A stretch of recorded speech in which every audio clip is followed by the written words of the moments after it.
Hello and welcome to my first sports vlog. This is a new segment I'm going to be doing on my channel where I mostly talk about sports. Mainly, I'm going to be talking about the Detroit Tigers, the New England Patriots, the Detroit Red Wings, the Detroit Lions, the Detroit Pistons somewhat. I'm not really the biggest basketball fan, and just big stories going on in sports. I'm not going to cover every little thing. This isn't Sports Center or anything. I'm going to focus on mainly those five teams. What am I going to talk about on my first sports vlog?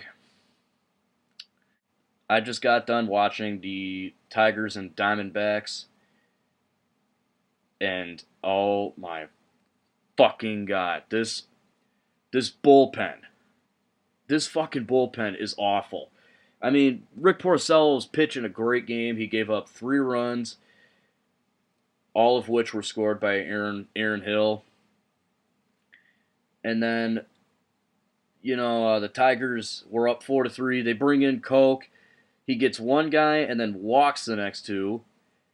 Albuquerque gets Aaron Hill out, so that's 2 out. And then he ends up walking Paul Goldschmidt, which personally I had no problem with because Paul Goldschmidt's a fucking monster. Then Ian Kroll comes out and faces Montero. And then Montero knocked in 2 runs and the Diamondbacks won 5-4. And my friend Alyssa is bragging because she's a D-backs fan. Yeah. There's all this talk that the Tigers are going to make a trade for a bullpen piece. I am all for that. I've heard Joakim Soria, Joaquin Benoit. Now I'm hearing Jonathan Papelbon, which I'm not really too on board with because if we get Papelbon, it's going to cause a bit of an issue because we already have Joe Nathan closing games for us, and Papelbon would not want to be anything but a closer. I don't know what they would do with that. Besides that, Papelbon would cost huge. The Tigers would have to give up a lot for him. But I'm also hearing Antonio Bastardo, who is a lefty, which would be a huge improvement compared to Phil Koch and Ian Kroll. Just God, it's bullpen. It is shit. It is total shit. It's gonna fuck everything. If we don't make the World Series, I'm gonna bet you I'm gonna bet $10 right now. If we don't make the World Series or whatever, it's gonna be because of the bullpen. Just like last year against the Boston Red Sox. It's just that fucking bullpen. It's not totally a bad thing. The Tigers still have a 5.5 game lead in the AL Central. Unfortunately, Cleveland and Kansas City both won, so they gained 1 game, but they still have a long way to go if they're going to catch the Tigers. Hopefully, the Tigers can get back on the winning streak and fix this damn bullpen before it's too late. That's all I have to say. I'm going to give a special shout out to a guy I watch on YouTube. His name is John Check. Follow him if you are on Twitter. And if you're a Detroit Tigers fan or just a fan of baseball, this guy knows his shit. Huge baseball guy. He knows a lot more than I do, that's for sure. So I recommend checking him out if you want to know any more about Tigers baseball or just baseball in general. I'll post a link to his YouTube channel in the description. Now we're going to talk about the Detroit Red Wings. I got my Datsuk Winter Classic jersey and my new Red Wings skull cap that I got on eBay. This is awesome.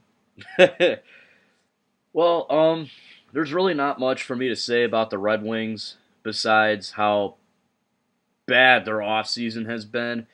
I mean, they missed out on every right-handed shooting defenseman and had to sign Kyle Quincy back.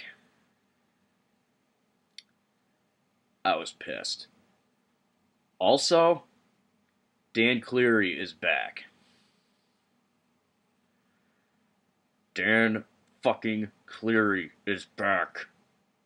Guys, I am not going to sugarcoat it. I was pretty upset when the Red Wings signed Quincy and signed Cleary back. With Quincy, I'm a little forgiving because, they had to make a move.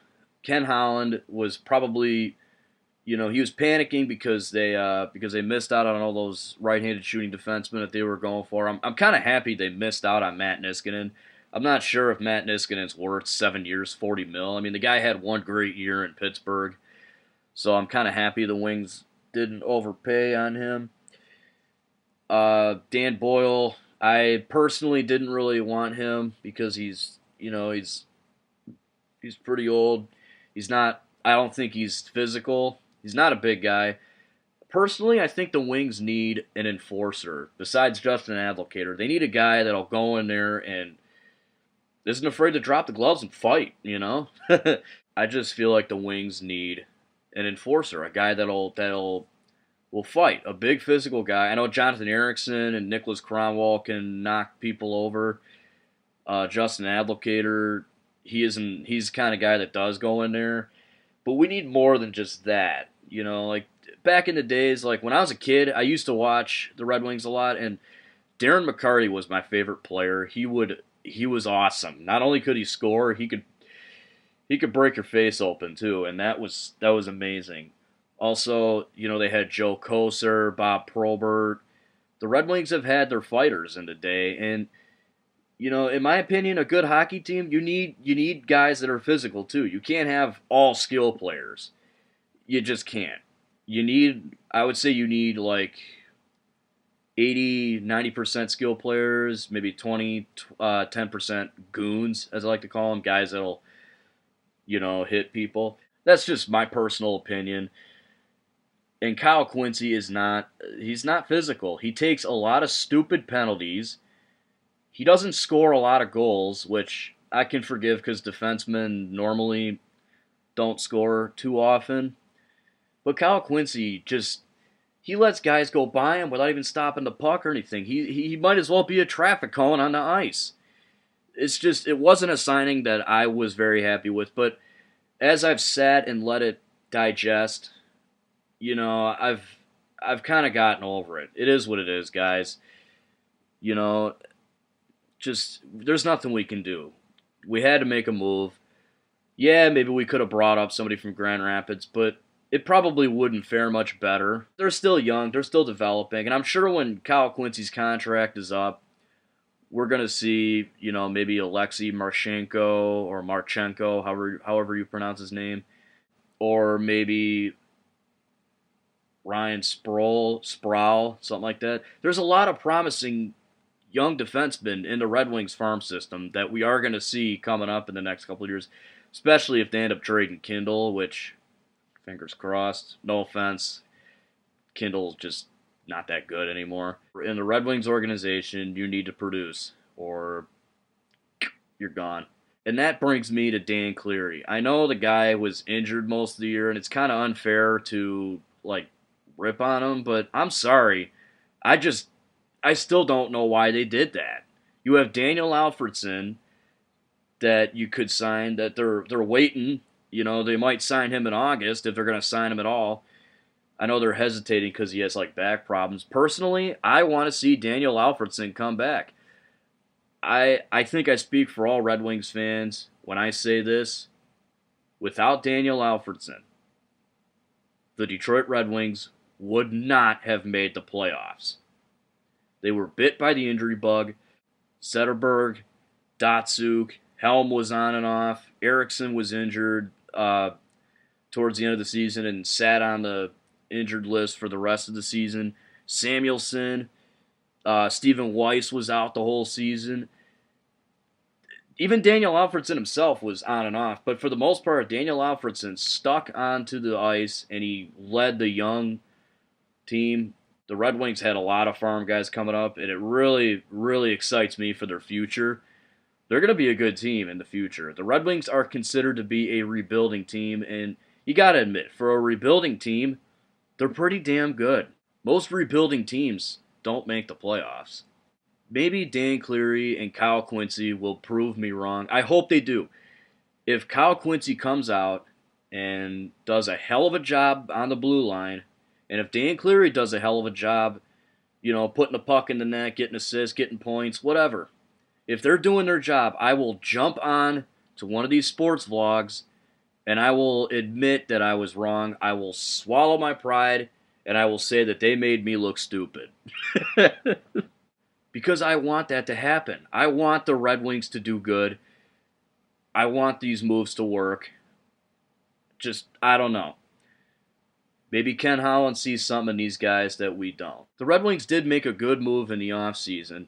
They picked up Pittsburgh's old assistant coach to be their new assistant coach because their assistant coach is now coaching in Florida, I want to say. Yeah, I think he's with the Panthers now. So they picked up Pittsburgh's old assistant coach, and that's a great pickup. Pittsburgh has had a good coaching staff. I'm not a fan of the Penguins, don't get me wrong, but I'm going to give them credit where credit's due. They have a good coaching staff, and I am very glad to see their assistant coach in the Red Wings organization. The last thing I want to talk to you guys about, the Red Wings are leaving the Joe Louis Arena. Yep. The new stadium, which is going to be up and running in 2017, oh my God. They revealed the images for it, what it's going to look like. It looks beautiful. Look at this. Oh my God, just look at that. That looks phenomenal. I was really bummed out when I first found out that they were going to, leave the Joe Louis Arena because that the whole time I've been alive, that's the only arena they've ever played in. I've been to many Red Wings games, and I'm going to miss the Joe, I really am, but this new stadium just it looks great. I am definitely looking forward to this new arena. Well, guys, that's all I have for you on my first sports vlog. Follow me on Twitter at Cujo06241 for, just because I want you to. I tweet a lot of random things. I'm a sociable guy. If you want to follow me and say hi, come on and do that. I welcome it. So what do you think the Detroit Tigers should do by the trade deadline? Do you think they should pick up a shortstop? Because I know there's been talk about that. Or do you think they should go after the bullpen? Also, what do you guys think of the Red Wings' new stadium? I want to know your guys' opinion on all this. If you like what you see here, hit the subscribe button. This is Cujo06241, signing out.